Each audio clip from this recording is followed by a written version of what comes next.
7 દિવસ ત્યાં રોકાઓ. 7 દિવસ ન રોકાઈ શકીએ તો 3 દિવસ 3 રાત્રિ રોકાઓ, અને 3 રાત્રિ પણ રોકાવાની તૈયારી આપણી ન હોય, સમય ન હોય, તો શાસ્ત્રકારો કહે છે કે 1 રાત્રિ તો ત્યાં રોકાવવું જ જોઈએ. મેં તમને અગાઉ કહ્યું એ પ્રમાણે કે તમે રોકાશો તો એ જગ્યાની ઉર્જાનો તમને અનુભવ થશે. હું મારો અનુભવ કહું, હું તો તીર્થ ક્ષેત્રમાં કોઈ પણ છે, ભગવાનની દયાથી કોઈ સ્થાન એવું બાકી નથી કે જ્યાં હું ન ગયો હોઉં. પણ તીર્થ ક્ષેત્રમાં જ્યારે પણ હું જાઉં ત્યારે મને ઊંઘ આવતી જ નથી. એમ થાય છે કે આખી જિંદગી ઊંઘવાનું છે, આ સમય મળ્યો છે કે મળવાનું છે, જેટલું લેવાય એટલું પરમાત્માનું નામનો જપ તમે ત્યાં કરો. જે જગ્યા સ્થાને ગયેલા છે, જે અધિષ્ઠાત્રી, જે દેવી છે કે દેવ છે, બસ એનું સ્મરણ કરો, તમને ઉર્જા મળશે. તમને દિવસ દરમિયાન ક્યાંય જગ્યાએ તમને થાક નહીં લાગે. એટલું મહત્વ છે. તો સૌથી પહેલું જ્યોતિર્લિંગ કહ્યું છે કે સૌરાષ્ટ્રે સોમનાથન છે. સોમનાથનો મહિમા આપણે જોયો કે ચંદ્રદેવને શાપ મળ્યો છે, એમાંથી મુક્તિ મેળવવા માટે આ ચંદ્રદેવે આ ધરા ઉપર આ પ્રભાસ ક્ષેત્રની અંદર મૃત્યુંજય મંત્રનો જપ કર્યો છે, જેના પ્રતાપે મહાદેવ પ્રસન્ન થયા. એમને જે ક્ષય રોગનો શાપ મળ્યો હતો એની અંદરથી એમને મુક્તિ અપાવી છે. અને એ ચંદ્રદેવની કૃપાથી આ પૃથ્વી ઉપર ઔષધિઓને અમૃતની પ્રાપ્તિ થઈ રહી છે, અને એ ઔષધિઓનું આપણે સેવન કરીએ છીએ, જેથી આપણી તંદુરસ્તી સારી રહે છે. અને એમાં પણ શરદ પૂનમનું તો મહત્વ ખૂબ છે.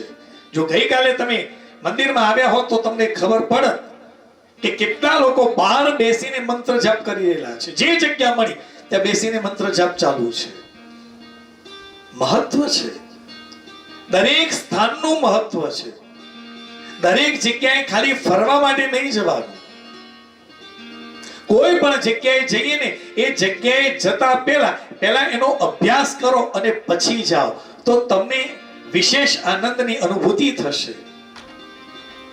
પણ હજુ આપણને એ વસ્તુનો ખ્યાલ ઓછો આવે છે. તમે જુઓ, પશ્ચિમના લોકો આપણા દેશની અંદર આ જે ક્ષેત્રો છે, જે તીર્થ ક્ષેત્રો છે, એ ક્ષેત્રોની જ્યારે મુલાકાતે આવે ને પહેલા એનો અભ્યાસ કરે છે. પુસ્તક લઈ એનો અભ્યાસ કરે, અને અભ્યાસ કરીને અંદર જે સ્થાન હોય ને એને ટીક માર્ક કરીને રાખ્યા હોય, અને એક એક જગ્યાએ જઈ અને આ સ્થાનના દર્શન કરે છે. ત્યારે પશ્ચિમના લોકો આજે ભારત તરફ વળેલા છે કે ભારતની પાસે એવી કોઈક શક્તિ છે કે જે શાંતિની અનુભૂતિ કરાવે છે. પશ્ચિમના લોકોએ પણ શાંતિની પ્રાપ્તિ માટે આ જે કંઈ પણ સુખ સુવિધા આપણને મળેલી છે એ બધું જ શોધ જો કોઈએ કરી છે તો પશ્ચિમના લોકોએ કરી છે. એમને એમ કે આ વસ્તુ જો અમારી પાસે આવે એની શોધ કરી લઈએ, આપણને શાંતિ. પણ એ વસ્તુ મળી એના પછી એમને પૂછ્યું કે તમને શાંતિ મળી કે ના, કંઈક ખૂટે છે. વસ્તુથી તમે શાંતિની પ્રાપ્તિ કરવા માટે જશો, નહીં મળે. જ્યાં સુધી વસ્તુ તમારી પાસે છે ત્યાં સુધી શાંતિ, પણ જેવી એ વસ્તુ તમારાથી દૂર થઈ એટલે તમે દુખી. એના લીધે જ કરીને આ ભૌતિક સુખ સુવિધાના સાધનો મળ્યા. પંખાની શોધ થઈ, પંખાથી ગરમી લાગવા માંડી એટલે કોઈએ કહ્યું કે બેલું ઠંડુ થાય એવું કંઈક શોધો ને. એસી આવ્યું, વિન્ડો એસી આવ્યા. હવે એમાં બારી બંધ થઈ ગઈ એટલે પાછું કોઈ વિચાર્યું એટલે આ તો બારીઓ બંધ થઈ ગઈ, એના કરતા કંઈક એવું શોધો કે ઠંડક મળે, પણ બારીની જરૂર પડે ત્યારે એ પણ જોઈએ. તો એને સ્પ્લિટ એસી આવ્યા. આ શોધો જે થઈ છે એ ભૌતિક સુખ સુવિધા છે, પણ એનાથી પણ એમને શાંતિ મળી નહીં. કારણ જ્યાં સુધી લાઈટ છે ત્યાં સુધી એ વસ્તુનો આનંદ છે, પણ જેવી લાઈટ ગઈ તરત ઉકળાટ ચાલુ થઈ ગયો. એટલે એ તરત વ્યક્તિ શું વિચારશે, આ નહીં, ચલો બહાર નીકળી કંઈક બીજું શોધો. આ શોધો જે થઈ છે એની પાછળનું કારણ સુખ સુવિધા માટે કરી. અંતે એને શાંતિ જોઈતી હતી, પણ વસ્તુથી એને શાંતિ મળી નહીં. પણ જ્યારે એ પશ્ચિમના લોકો ભારતમાં આવ્યા, ભારતના જે તીર્થ ક્ષેત્રો છે એ ત્યાં એ ફર્યા છે. કોઈ પર્વતો હિમાલય છે, એ પર્વતો તરફ એ પર્વતારોહણ કરી રહે છે. એવી વખતે એમને કોઈ સંતો મહાત્માઓને કોઈ ગુફાની અંદર શરીર ઉપર કોઈ વસ્ત્ર નથી, કોઈ સગવડ નથી, તેમ છતાં પ્રસન્ન જોયા છે. આ પ્રસન્નતા જોઈ અને એમને થયું કે આપણે જે વસ્તુ શોધી એમાંની આની પાસે કઈ નથી, તેમ છતાં એ શાંત છે, પ્રસન્ન છે. અને એને ચરણમાં બેઠા. ત્યાંથી અધ્યાત્મનો જ્ઞાન એમને આવ્યું ને પછી એ લોકોએ પશ્ચિમી અનુકરણ આપણે કરતા થયા, એ આપણે અનુકરણ કરે છે. અને જ્યારે ત્યાં જે એવોર્ડ અપાય છે, એવોર્ડ સેરેમની થાય છે, એ એવોર્ડ સેરેમનીની અંદર ત્યાંની જે હિરોઈનો છે એ સાડી પહેરી અને એ એવોર્ડ લેવા માટે જાય ને તો એના પેપરની અંદર ફોટા આવે છે કે ફલાણી હિરોઈન જે ટોપ ક્લાસની છે એ સાડી પહેરી અને ઇનામ લેવા, જે એને એવોર્ડ મળ્યો એ લેવા માટે આવી છે. ત્યારે આપણે શું કર્યું? આપણે સાડી છોડી પેન્ટ અને જીન્સ ઉપર આવી, ટી શર્ટ અને જીન્સ ઉપર આવી ગયા. તો આપણે બગડ્યા કે સુધર્યા? આપણે માનીએ છીએ કે અમે સુધર્યા, પણ એ લોકોને જોઈએ એટલે આપણને એમ થાય કે સુધર્યા તો એ છે, આપણે બગડ્યા છીએ. આપણે આપણી સંસ્કૃતિ છોડી એ સંસ્કૃતિનું અનુકરણ કરવા માટે જઈએ છીએ, જ્યારે એમને ખબર પડી કે નહીં, સાચી સંસ્કૃતિ તો આ છે. હવે ત્યાંના જે ફોરેનર્સ છે એ લગ્ન કરે ને તો જે ક્રિશ્ચિયન ધર્મની અંદર જે રીતે લગ્ન કરવાના છે કે ચર્ચની અંદર જઈ પ્રોફેટની સામે જઈ કે જે એમના પાદરી છે એમની સામે જઈને વાત સામે સામે બોલી અને લગ્ન કરવાના હોય, હવે એ લોકો તૈયાર નથી. એમને લગ્ન કરવા છે તો હિન્દુ વિધિથી કરવા છે, એ એમને ગમે છે. રિસન્ટલી એમનો મારો મિત્ર છે, એની બેનની દીકરી છે ઇન્ડિયન, એને ત્યાં ફોરેનરની સાથે લગ્ન કર્યા. એને મને ફોટા મોકલ્યા. તો મેં કીધું તે લગ્ન કેવી રીતે કર્યા? કે આપણે હિન્દુ પદ્ધતિથી. એમને જઈને કીધું કરવા હોય તો આ રીતે કરવા હોય તો મારી દીકરી આપું. સાહેબ પીઠી પણ ચોડાઈ છે. બધા જ પ્રસંગો જે આપણા થાય, મહેંદી રસમ થી લઈને બધા જ પ્રસંગો આપણે કરી એ રીતે કરી. વરઘોડો પણ કાઢવામાં આવ્યો, એને એટલી મજા આવી. એ લોકો 7 જણા જ હતા, અહીંયા 50 જણો હતો. 7 જણાને એટલો આનંદ આવ્યો છે સાહેબ કે ખરેખર તમારી સંસ્કૃતિની અંદર જે લગ્નનો પદ્ધતિ જે છે ને એ શ્રેષ્ઠ છે. હવે આપણે એમાંથી બાકાત થવા માંડીએ છીએ કે ના, સહી કરી લો ને પતિ જાય. વિચાર કરો સાહેબ, એ લોકોને આપણી સંસ્કૃતિની અંદર લગ્નનો જે મહિમા છે, લગ્નની જે વિધિ છે ને એની અંદર પણ વિજ્ઞાન છે. આ તો સમયની મર્યાદા છે એટલે નથી કહેતો, નહીં કે શિવ અને પાર્વતીના લગ્ન થયા ને એ લગ્ન પ્રસંગે પિતા જે કંઈ પણ કાર્ય કરી રહ્યો છે, દીકરીના હાથને જ્યારે પતિના હાથની અંદર આપવાનો છે ત્યારે એક એક વસ્તુ આપે ને એની પાછળ આખું વિજ્ઞાન છે. પણ આપણે એને સમજવાનો પ્રયત્ન જ નથી કરતા. આપણને હંમેશા એમ લાગે છે કે બીજાનું થાય એ સારું છે, આપણું નકામું છે, કહેલું છે. તો સૌથી પહેલું સૌરાષ્ટ્રે સોમનાથંચ શ્રી શૈલે મલ્લિકાર્જુન ઉજ્જૈન્યા મહાકાલમ. આ ઉજ્જૈન નગરી છે એ પવિત્ર નગરી છે. 7 જે મોક્ષપુરી નગરી છે એમાં આવે છે અવંતિકા. આપણે શ્લોક પણ બોલીએ છીએ, અયોધ્યા, મથુરા, માયા, કાશી, કાંચી, અવંતિકા, પુરી, દ્વારામતીશ્ચૈવ સપ્તૈતે મોક્ષદાયિકા. આ પવિત્ર નગરીઓનું સ્મરણ કરવાથી મોક્ષ મળે છે. અયોધ્યા, મથુરા, માયા એટલે કોણ ખબર પડી ને? હવે માયાપુરી, હા, ને લોકોને ખબર જ નથી. માયાપુરી એ માયા નગરી છે. અયોધ્યા, મથુરા, માયા, કાશી, કાંચી, અવંતિકા. અવંતિકા એ જ ઉજ્જૈન. અને સંવત વિક્રમ સંવતની શરૂઆત પણ ક્યાં થઈ છે? અવંતિકામાં થઈ છે. રાજા વિક્રમાદિત્ય. આપણે એ રાજાનું ચરિત્ર તો ખબર જ નથી. જે વિક્રમ સંવત આપણે લખીએ છીએ કે જે આપણે સંસ્કૃત પંચાંગની અંદર છે, પણ એ સંવત ક્યાંથી ચાલુ થઈ, કોને કરી, એ રાજા કોણ છે, એનામાં કઈ શક્તિઓ હતી, કોને ખબર? કારણ કે આપણને ભણાવવામાં જ નથી આવ્યું. અવંતિકા નગરી એ પવિત્ર નગરી છે. ઉજ્જૈન એ નગરીની અંદર શ્રી કૃષ્ણએ જ્ઞાન પ્રાપ્તિ માટે સાંદીપની ઋષિના આશ્રમમાં જઈ અને જ્ઞાનની પ્રાપ્તિ કરી. એ સાંદીપની ઋષિનો આશ્રમ પણ ક્યાં છે? ઉજ્જૈનમાં છે. ઉજ્જૈનનું નામ છે અવંતિકા. આ ઉજ્જૈન નગરીની અંદર એક બ્રાહ્મણ અગ્નિહોત્રી બ્રાહ્મણ હતો, અને એ બ્રાહ્મણ વેદપ્રિય નામનો હતો. એ બ્રાહ્મણ અગ્નિહોત્રી નિત્ય યજ્ઞની અંદર હોમ કરે, વેદ પાઠ કરે. આ વેદ પાઠ કરતો અને વેદો પર એને પ્રીતિ હતી.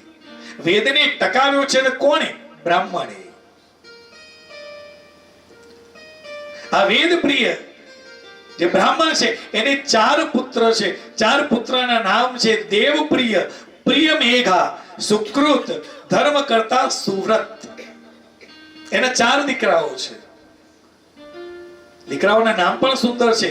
દેવપ્રિય, જે દેવપ્રિય છે, જેને દેવપ્રિય છે એવો દેવપ્રિય. બીજો છે પ્રિયમેઘા. પ્રિયમેધા, મેધા એટલે જેની બુદ્ધિ તેજ છે. ત્રીજો સુકૃત, જે કંઈ પણ કર્મ કરે એ સારા કરે છે.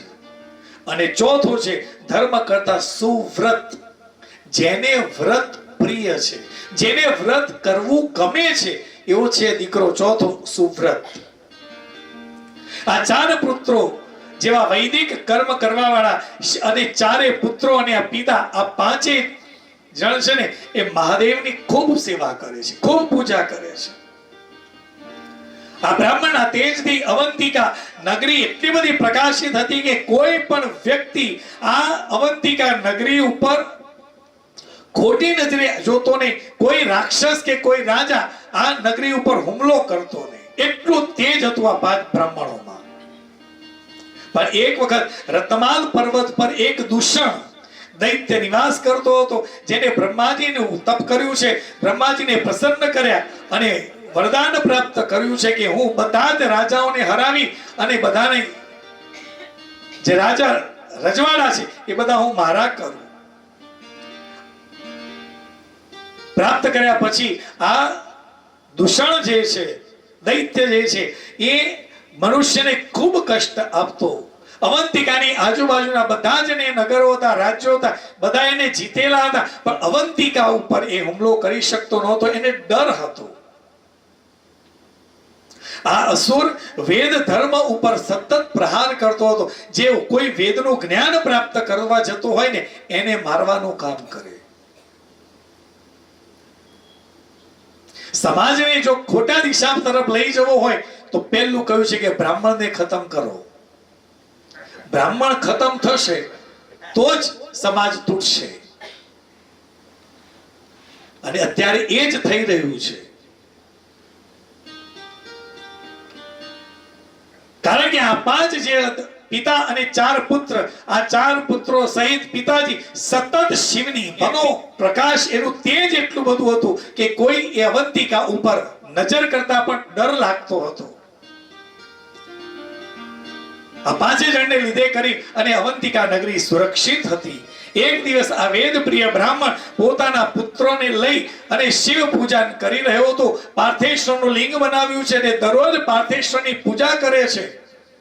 આ પૂજા કરી રહ્યો હતો એ વખતે આ દૂષણ જે છે એ અવંતિકા ઉપર હુમલો કરવા માટે આવે છે. નગરની અંદર આવ્યો છે. 4 બાજુ હાહાકાર થઈ ગયો છે. જે સામે મળે એને એ મારતો જાય છે. એને એમ કે આ 4 બ્રાહ્મણો છે એ પિતા જે છે એને ખતમ કરી નાખવું, આ રાજ્ય મારી પાસે આવે. આ 4 પુત્ર સહિત પિતાજી આજે પાર્થેશ્વરની પૂજા વર્ષોથી કરી રહેલા હતા. પૂજાની અંદર એ મગ્ન હતા. 4 પુત્રો સહિત પિતા ધ્યાન કરી રહેલા હતા. એ વખતે આ દૂષણ આવી એમને મારવા માટે જાય છે. જેવું ખડક ઉપાડી અને મારવા માટે ગયો, તરત જ પાર્થેશ્વરની અંદરથી શિવલિંગ સ્વરૂપે, મહાકાલ સ્વરૂપે મહાદેવ પ્રગટ થયા છે અને એને એક હોકારો કર્યો છે અને આ દૂષણ જે છે એ મરણને શરણ થયો છે. આ 4 પુત્ર અને પિતા જાગૃત થયા. એમણે મહાદેવની સ્તુતિ કરી છે. મહાદેવને કહ્યું કે પ્રભુ આપે મારી રક્ષા કરી. ત્યારે મહાદેવે કહ્યું છે કે તમે મારી આટલી સુંદર મારી ભક્તિ કરી રહેલા છો, મારું નામ જપ કરી રહેલા છો, તો મારા ભક્તની રક્ષા કરવી એ મારી ફરજ છે. એ જે પ્રચંડ વાસ થયો ને એમાં જ આ દૂષણનું મૃત્યુ થયું છે. એના સૈન્યનો નાશ થયો છે. આ બ્રાહ્મણોએ વિનંતીથી મહાદેવજી એ એમની મનોકામના પૂર્ણ કરી અને જ્યારે અંતર્ધ્યાન થવા જતા હતા ત્યારે આ બ્રાહ્મણોએ કહ્યું છે, મહાદેવ આપે અમારી ઈચ્છા પૂર્ણ કરી, અમે અમને આપના દર્શન થયા. અમારી ઈચ્છા છે કે આપ આ સ્થાન પર જ્યોતિર્લિંગ સ્વરૂપે બિરાજો. મહાદેવે કહ્યું છે કે તથાસ્તુ. મહાદેવ ત્યાંથી અંતર્ધ્યાન થયા. પણ જે લિંગ પાર્થેશ્વરનું જે લિંગ બનાવેલું હતું એની અંદરથી આ જ્યોતિર્લિંગ સમૂહ મહાકાળનું જ્યોતિર્લિંગ પ્રગટ થયું છે. એ આ 3જું જ્યોતિર્લિંગ છે. ઉજ્જૈન આ મહાકાલ. એના પછી આવે છે ઓમકારમ અમલેશ્વરમ. આ જ્યોતિર્લિંગની કથા છે એ મોક્ષ અને ભોગ બંને આપનારી છે. આ ઓમકારેશ્વર જ્યોતિર્લિંગની કથાનું વર્ણન કરતા કહે છે કે એક વખતે દેવર્ષિ નારદ ગોકર્ણ ક્ષેત્રમાં મહાબલેશ્વર મહાદેવજીનું પૂજન કરતા હતા. પૂજન કર્યા પછી એ વિંધ્યાચલ પર્વતની તળેટીમાં પધાર્યા. વિંધ્યાચલ પર્વતે દેવર્ષિ નારદનું સ્વાગત કર્યું છે, એમનું પૂજન કર્યું છે અને અહંકારવશ થઈ આ વિંધ્યાચલ પર્વતે કહ્યું, હે દેવર્ષિ નારદ, હું બધી જ રીતે પરિપૂર્ણ છું, મારા સમાન બીજું કોઈ જ નથી.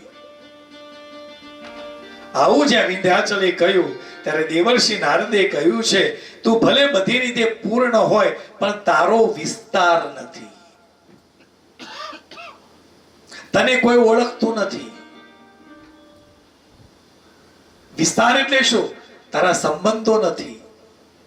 તું ભલે તારી જાતને મોટી માની, મારા જેવો બીજો કોઈ નહીં. કોઈ પણ અહંકારી માણસ હોય ને એને એવું જ લાગે કે હું જે છું એ હું જ છું. પણ તને ઓળખે છે કેટલા? ઉનિયો મુનિયો અને તને 3 જણ ઓળખે. 3 જણ તારી વાહ વાહ કરે એટલે તને એમ લાગે કે ઓહો બધા મને ઓળખે છે. અહીંયા વિંધ્યાચલ પર્વતે કહ્યું કે હું બધી રીતે પરિપૂર્ણ. જે વ્યક્તિ પૂર્ણ હોય ને એ ક્યારે કોઈને કહે નહીં. શ્રી કૃષ્ણએ ક્યારે નથી કહ્યું કે હું પૂર્ણ છું, પણ એમના પરાક્રમો જોયા, એમનું ચરિત્ર જોઈ લોકોએ કહ્યું કે આ પૂર્ણ અવતાર છે. કૃષ્ણએ નથી કહ્યું. અહીંયા અવિંદ પર્વત કહે છે કે હું પૂર્ણ છું, મારા સમાન બીજો કોઈ નથી. ત્યારે દેવર્ષિ નારદે કહ્યું છે કે તું ભલે બધી રીતે પરિપૂર્ણ હોય પણ તારો વિસ્તાર નથી. દેવર્ષિ નારદનું આ વચન સાંભળી વિંધ્યાચલ પર્વતને દુઃખ થયું છે. દેવર્ષિ નારદ ત્યાંથી વિદાય થયા છે. વિંધ્યાચલ પર્વતે તપશ્ચર્યા કરી છે, તપ કર્યું. આ તપને જોઈ મહાદેવ પ્રસન્ન થયા. વિંધ્યાચલને વરદાન માંગવા માટે કહ્યું. ત્યારે વિંધ્યાચલ પર્વતે માગ્યું કે પ્રભુ મારો વિસ્તાર થાય. દેવતાઓ અને ઋષિ મુનિઓને દુઃખ થયું, કારણ કે શાંતિ હતી, વિસ્તાર નહોતો ને એટલે લોકોની અવરજવર ઓછી હતી. એટલે જે ઋષિ મુનિઓ હતા એ આ વિંધ્યાચલ પર્વત પર તપશ્ચર્યા કરતા હતા. જ્યારે મહાદેવ પ્રસન્ન થયા ત્યારે વિંધ્યાચલ પર્વતે માગ્યું છે કે પ્રભુ મારો વિસ્તાર થાય, લોકો મને ઓળખે. જ્યારે બધા ઓળખશે એટલે ત્યાં ઘોઘાટ વધવાનો, લોકોની અવર જવર વધવાની. તો ઋષિ મુનિઓને દુઃખ થયું છે. દેવો અને ઋષિ મુનિઓએ મહાદેવજીને પાર્થિવલિંગની પૂજા કરી છે, મહાદેવજીને પ્રાર્થના કરી અને ભક્તોના કલ્યાણ માટે મહાદેવ ત્યાં જ્યોતિર્લિંગ સ્વરૂપે પ્રગટ થયા છે. એ ઓમકારમ મમલેશ્વર, ઓમકારેશ્વર, મમલેશ્વર તરીકે એ ત્યાં જ્યારે કોઈ પણ વ્યક્તિ એકલો હોય ને ત્યારે એની પાસે અવર જવર ઓછી હોય, પણ જ્યારે એને પ્રતિષ્ઠા મળે ને એટલે તમે જુઓ જે નેતા છે કે જે સમાજનો આગળ પડો વ્યક્તિ છે, શરૂઆતમાં એને મહેનત કરી છે ને ત્યારે એકલો બધું કરતો હોય છે, પણ જ્યારે એક પ્રતિષ્ઠા મળે ને પછી તમે જ્યારે પણ એની ઓફિસમાં જાઓ તો એ નવરો હોય જ નહીં. 5-7 જણા તો બેઠા જ હોય. એટલે બાર એપોઇન્ટમેન્ટ લખાવી પડે કે સાહેબને મળવું છે, કે ભાઈ આજે તો સાહેબને આખું શેડ્યુલ ટાઈટ છે.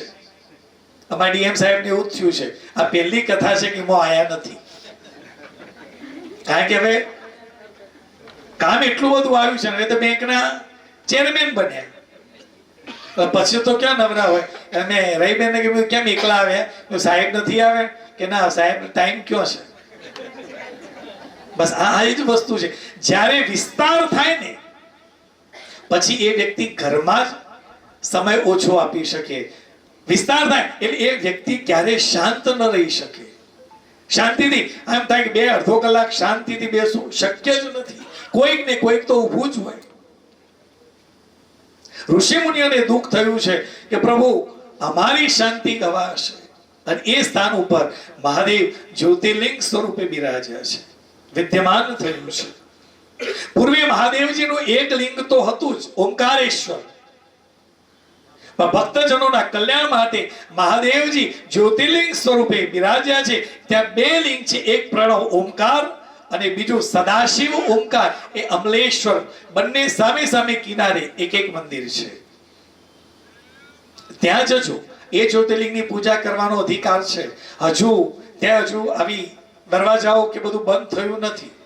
તે કહ્યું ને કે એક જ્યોતિર્લિંગની પૂજા જો તમને કરવા મળે તો 10,000 સ્થાપિત શિવલિંગની પૂજાનું પુણ્ય તમને મળે છે. પરલ્યા બૈદ્યનાથન છે, બૈજનાથ જ્યોતિર્લિંગ. આ લિંગ ની કથા કહેતા સુદ પુરાણી મહારાજ કહી રહ્યા છે કે એક વખત લંકાધિપતિ રાવણ હિમાલયની ગિરિકંદરાની અંદર મહાદેવની ઉપાસના કરી રહ્યો છે, પ્રસન્નતા પ્રાપ્ત કરવા માટે તપશ્ચર્યા કરી રહ્યો છે. તપશ્ચર્યા કરી મહાદેવ પ્રસન્ન થયા, અને આ રાવણ છે ને સાહેબ, એને જ્યારે મહાદેવની ઉપાસના કરીને ત્યારે એને એવા શબ્દો વાપર્યા છે ને કે મહાદેવને પ્રગટ થવું જ પડે સાહેબ. એના જેટલા મંત્રો છે, જેટલા સ્તોત્ર છે, તમે એનો અભ્યાસ કરો ને, એ એવા મંત્રો બોલ્યો છે ને મહાદેવને એમ થાય કે આને સામે પ્રગટ થવું જ પડે, જેથી એ જલ્દી જાય. શિવતાંડવ સ્તોત્ર ભાવે છે, કારણ કે મારા બાપુની ઈચ્છા છે કે શિવ તાંડવ, કારણ કે હમણાં ગુજરાતમાં કથા હતી ને એટલે મારો દીકરો આવેલો હતો, એ મારા દીકરાને આખું શિવ તાંડવ આવડે છે, જો 10મામાં છે. એટલે મને આવીને તરત કહ્યું કે પેલો ઋષિ આવવાનો છે કે નહીં. મેં દાદા 13 તારીખ સુધી તો પરીક્ષાઓ ચાલે છે એટલે એ આવવાનો નથી. તો કે મારી ઈચ્છા હતી કે મારે એના મોઢે શિવ તાંડવ સાંભળવું હતું. એવા મંત્રોના ઉચ્ચાર કર્યા છે કે મહાદેવને પ્રગટ થવું જ પડે. અને તમે શિવ તાંડવના જે સ્તોત્ર છે ને સાહેબ, એ આજે ભલે તમે ગમે તેટલું ભણેલા હશો પણ એનો ઉચ્ચાર કરવો હોય તો બહુ જ ટફ છે. એટલો વિદ્વાન હતો, પણ એનામાં એક જ દુરાચાર હતો કે જેટલું સારું આ પૃથ્વી ઉપર જેટલું સારું છે એ મારું હોવું છે. બસ આ એક દુર્ગુણના લીધે માણસ ફેંકાઈ ગયો છે. એટલો વિદ્વાન છે. તો શિવ તાંડવ સ્તોત્રના આપણે 2-4 શ્લોક લઈએ, ધીરે ધીરે લઈએ કે જેથી આપણને એનો આનંદ આવે. ગુજરાતી ભાષામાં ગીત રંગ મોલ વિમલ નીર ગાજે લોચન ત્રય લાલ લાલ ચંદન ખોટી રે બાલ કુમકુમ સિંદૂર ગુલાલ ભ્રકુટી વર સાજે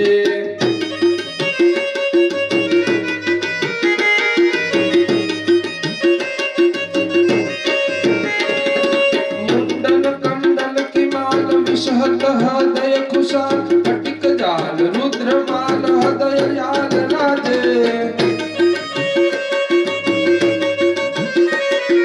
बम बम बम डमरू बाज नाज वेद स्वर सुजाज शंकर महाराज याद तांडव नाचे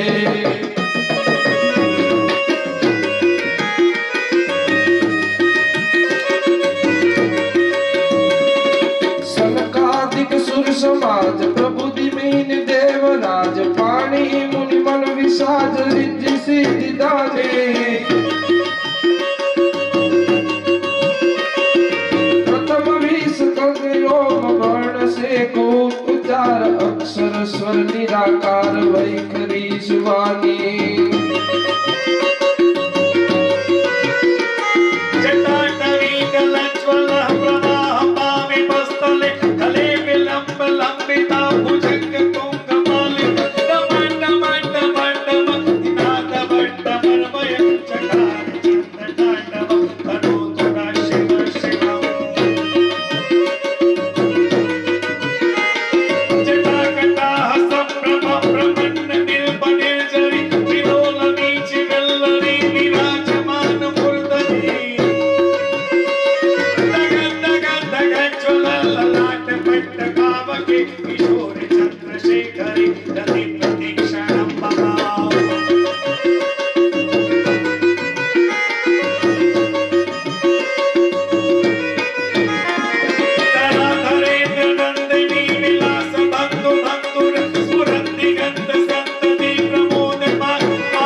શિવતાંડવ જે સ્તોત્ર ખાલી તમે જોઈને બોલો તોય તમારી જીભ છે ને થથવાઈ જાય.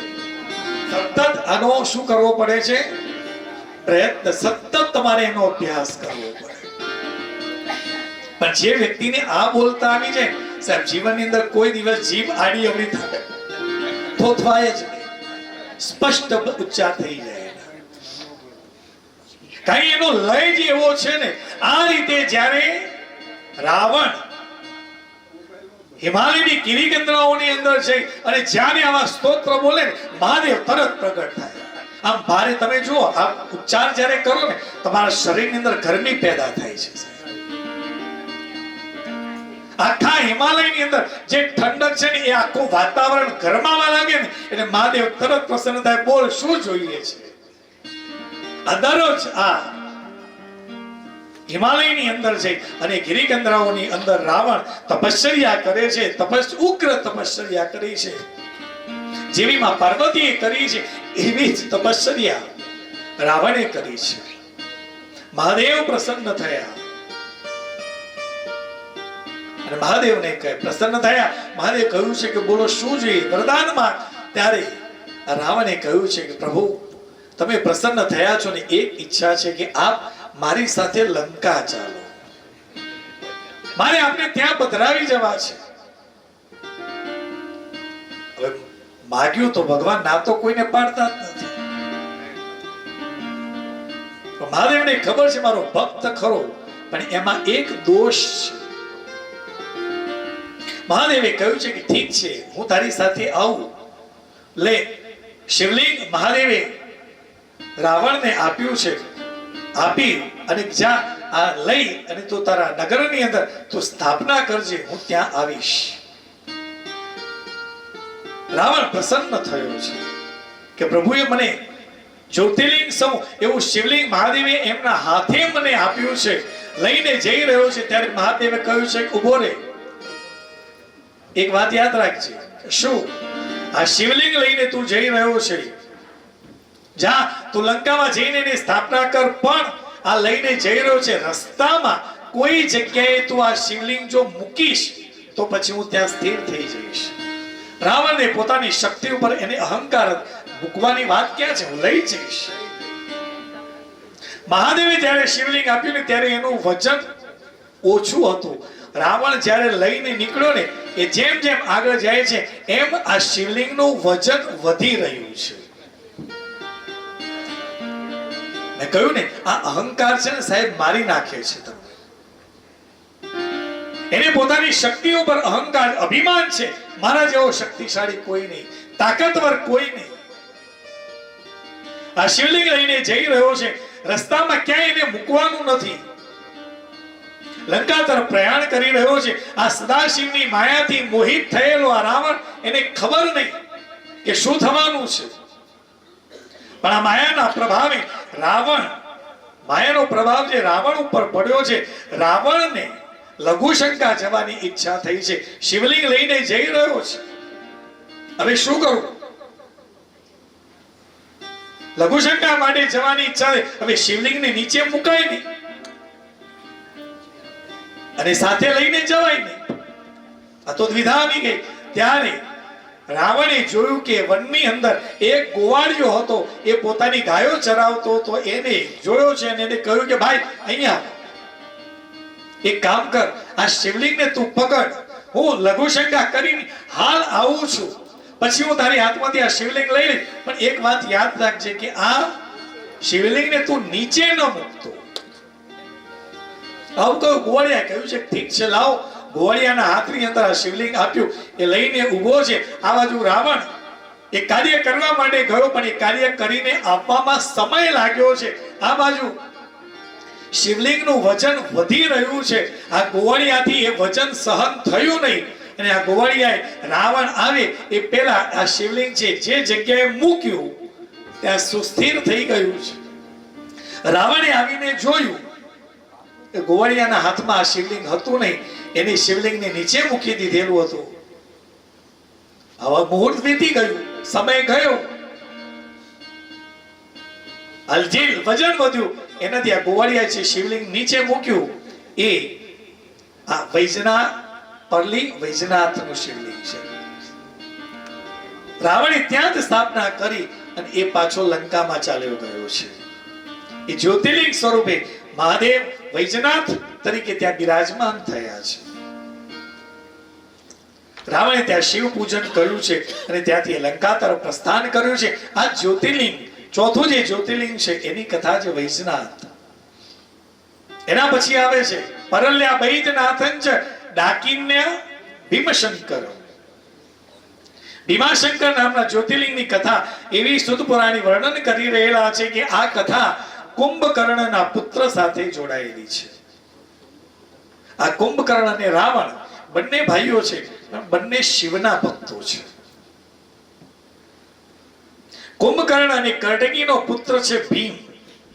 આ ભીમ દૈત્યનો નિવાસ સહ્યાદ્રી પર્વત પર હતો. એ દેવતાઓને ઋષિ મુનિને ખૂબ કષ્ટ આપતો હતો. એ સમયે મહાદેવે આ ભીમ દૈત્ય સાથે યુદ્ધ કરવા માટે ત્યાં પધાર્યા છે.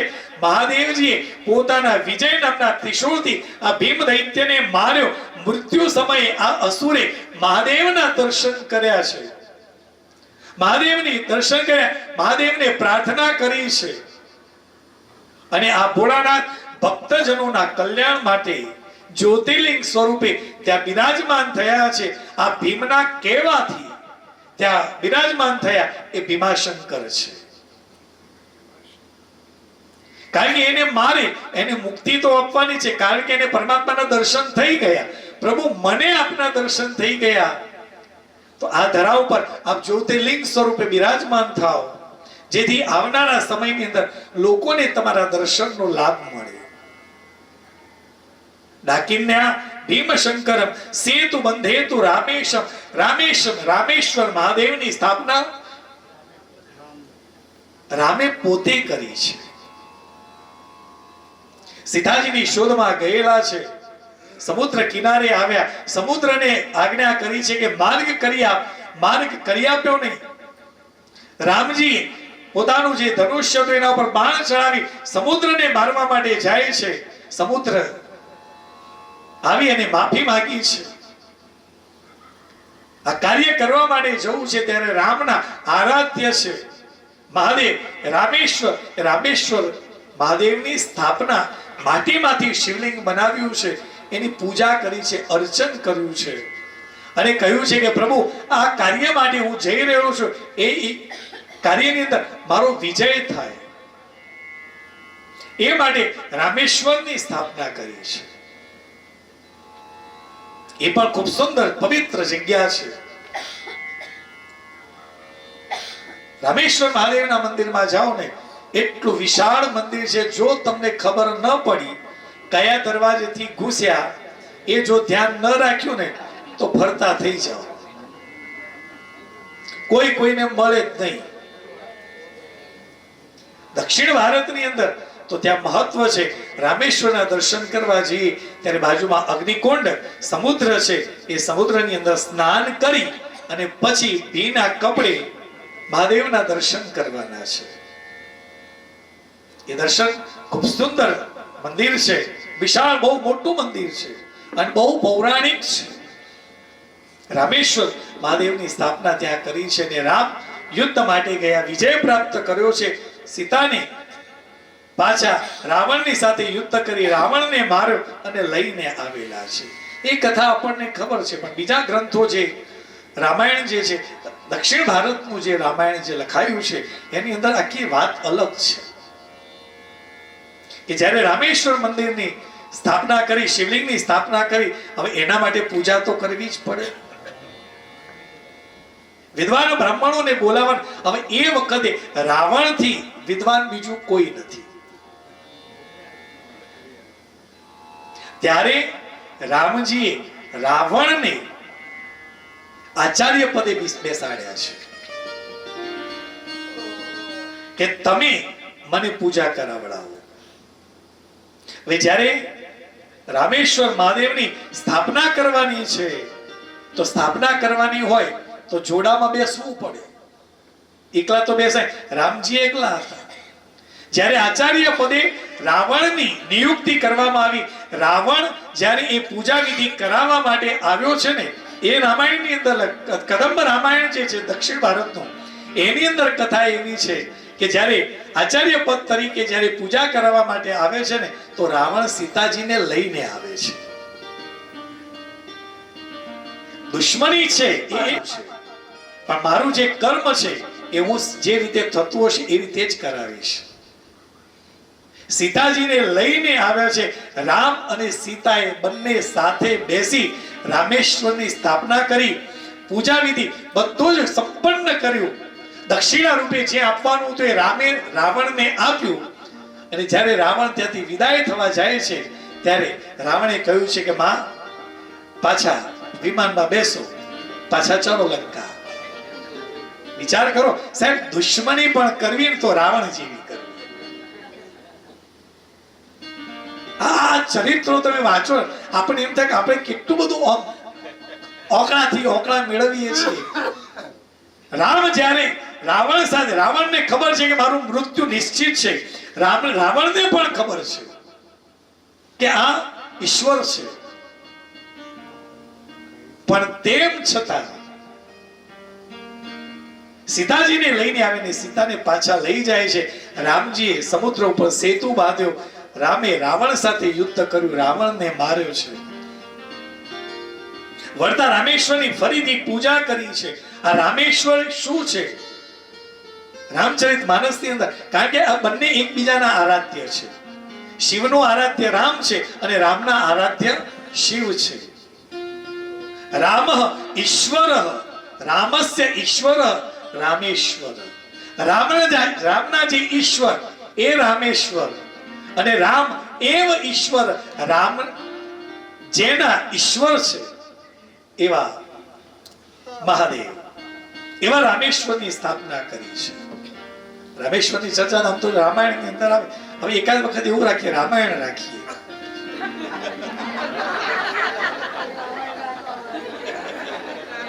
કારણ કે ભાગવત તો સાંભળી છે, તમે સાંભળી છે કે નહીં મને ખબર નહીં, પણ અમારી ભાગવત થઈ છે, 2 શિવ કથા થઈ, હવે રામાયણ બાકી છે અને એક દેવી ભાગવત બાકી છે.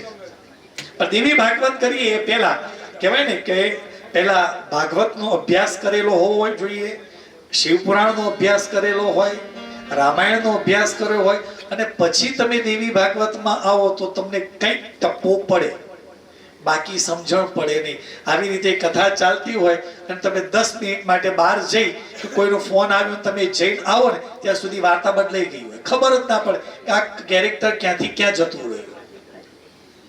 બહુ જ ગૂઢ છે દેવી ભાગવત. દુર્ગાની કથા છે સાહેબ, જેને સર્જન કર્યું છે એની કથા છે. એવા રામેશ્વર વૈષ્ણવોમાં શંકર એ શ્રેષ્ઠ વૈષ્ણવ છે. અને ભગવાન વિષ્ણુ જેવો શૈવ કોઈ થયો નથી, શિવનો ભક્ત બીજો કોઈ થયો નથી.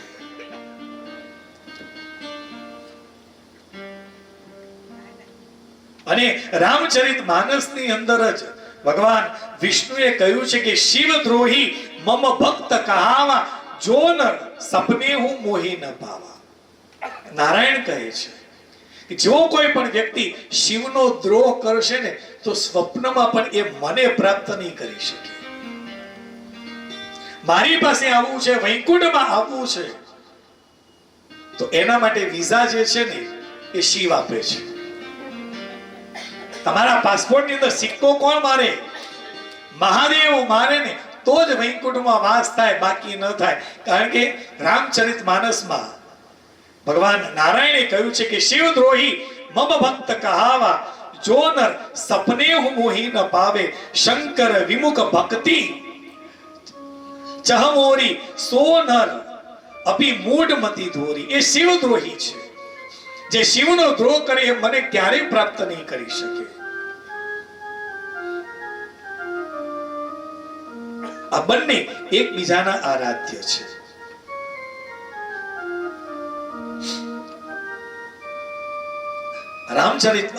રામેશ્વરની કથા છે. રામજીએ રામેશ્વરની સ્થાપના કર્યા પછી સેતુ બંધ કર્યો છે. યુદ્ધ થયું છે. રાવણ ને મારી અને મા સીતાને લઈને પાછા અયોધ્યા ગયેલા છે. આ જે જ્યોતિર્લિંગ છે એ બધા જ્યોતિર્લિંગ જે સ્થાન ઉપર છે ને એ દરેક સ્થાનનું વિશિષ્ટતા છે સાહેબ. એક એક સ્થાન સુંદર છે. આપણે અહીંયા આવેલા છીએ તો સમુદ્ર કિનારો છે, સમુદ્રના જે મોજા છે ખળખળ કરતા જે દિવાલને અથડાય છે, અને આખું વાતાવરણ કેટલું સરસ બને છે. બધા જ જ્યોતિર્લિંગ આવા છે, પ્રકૃતિની અંદર જ છે.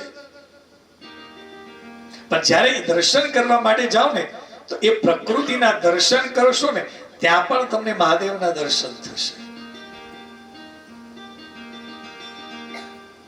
રામેશ્વરની કથા. એના પછી નાગેશ્વર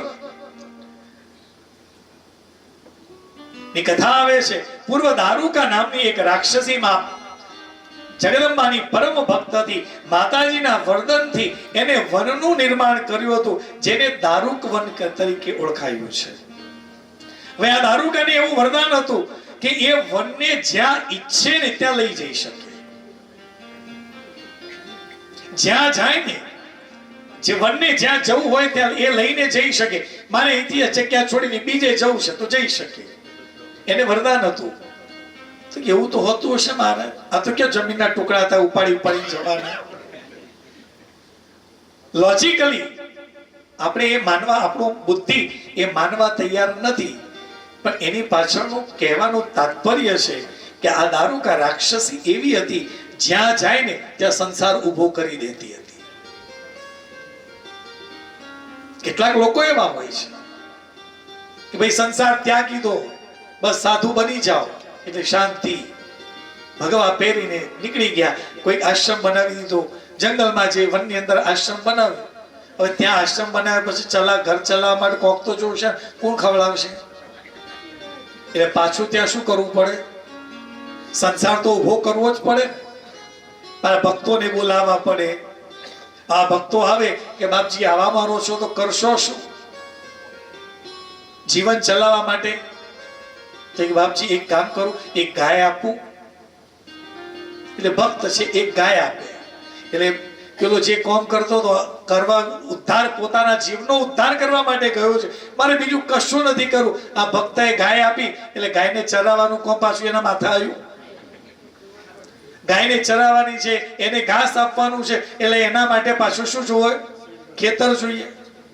જો ઘાસ ઉગાડીએ તો જેથી ગાયને ખવડાવીએ તો પાછું આ બીજું આવ્યું. એકમાંથી બીજું, બીજામાંથી ત્રીજું. રહેવા માટે ઘર જોઈએ. હવે આ દૂધ આવ્યું તો દૂધનું શું કરવાનું? મારે તો જેટલી જરૂર હતી વધ્યું એ કે જાઓ ડેરીમાં ભરા. સંસાર છોડીને ગયો તો વનની અંદર પણ સંસાર ઉભો કર્યો. તો પછી જે હતું એ શું ખોટું હતું? આ દારૂકા વન, જે કહેવાનું તાત્પર્ય મેં કહ્યું ને, પુરાણોની ભાષા જે છે ને એ થોડી અટપટી છે. એને સમજવી પડે કે એ કહેવા શું માંગે છે. લોજિકલી એ શક્ય નથી. અહીંયા ડોક્ટર સાહેબ બેઠા કે આવું તો હોતું છે, આ 2 દાડા આયા તમે તો આવી વાતો કરો છો, આમ ગળ ઉતરે જ નહીં. ના ઉતરે સાહેબ, કોઈને ના ઉતરે. પણ એની પાસે એવું વરદાન છે, એ વનને જ્યાં લઈ જવું હોય એ ત્યાં લઈ જઈ શકે છે. એટલે એની પાસે એવી શક્તિ છે કે જ્યાં ગયું ત્યાં દુનિયા ઊભી કરી દે, પોતાનો સગા સંબંધીઓને ઊભા કરી દે. એવું બહેનોનો સ્વભાવ ખરો હો. આ તો આપણે લક્ઝરીમાં આવ્યા છીએ. કદાચ જો ટ્રેનમાં બધો અપડાઉન કરે ને તો ભાઈ બધો આપણો હોય એવું જરૂરી નથી. 6 ની ટીમ હોય ને એમાંથી 4 આપણી હોય 2 જણ કોઈક બીજો ઘૂસ્યા હોય એટલે પછી એમ થાય કે 2 જણ એ 2 જણની એમ થાય કે 4 જણ વચ્ચે આપણે કેવી રીતે સેટ થઈશું. પણ એ 4માં જે 4 જણ છે એમાં જો 2 બહેનો હોય ને તો મહેસાણાથી હરદ્વાર આવતા આવતા એવો સંબંધ બાંધી નાખ્યો હોય ને એ 2 જણને એમ લાગે કે અમે આ 4 જણ જંગાતે જ આવ્યો છે. આપણને એવું લાગે. એ 12 કલાકની અંદર એટલો સંબંધ બાંધી દે. આમ છૂટા પડે એકબીજાના નંબર આપો, એવો આવો ને ફોન કરજો હો. અને એટલો બધો સંબંધ 12 કલાકમાં. હા, જ્યાં જાય ત્યાં સંસારને ઉભો કરે. આ દારૂકાને એવી એને વરદાન હતું જેથી આ દારૂકા વનને લઈને જ્યાં જાય ત્યાં જે ઋષિમુનિઓ તપશ્ચર્યા કરતા હોય બધા ભયભીત થઈ જતા. આ ઔર મુનિ બધા જ જે ઋષિમુનિઓ છે ઔર મુનિના શરણે ગયા. ઔર મુનિએ શિવજીના પરમ ભક્ત હતા. આ ઋષિમુનિઓ ઔર મુનિને શરણે ગયા. જઈ અને દારૂકા ને આ ખબર પડી છે આ દારૂકા જે છે એ આ વનને લઈ સમુદ્રની અંદર પ્રવેશ કરી ગઈ છે. ભાઈ સમુદ્ર માર્ગેથી કોઈ પણ વ્યક્તિ વાહન લઈને જતું હોય ને એ બધી જ સંપત્તિ એની પાસેથી છીનવી લે છે અને જે કોઈ પણ છે એને કારાગારની અંદર કેદ કરીને રાખે છે. એક વખત એવું થયું કે એક વૈશ્ય વેપાર અર્થે સમુદ્ર માર્ગે જઈ રહેલો હતો, પણ એ વૈશ્ય જે હતો ને એ શિવનો ભક્ત હતો. એની બધી જ સંપત્તિ આ દારૂકાએ લઈ લીધી. એને કેદની અંદર નાખ્યો છે. પણ આ જે વૈશ્ય છે એ સતત શિવની ભક્તિ કરે છે.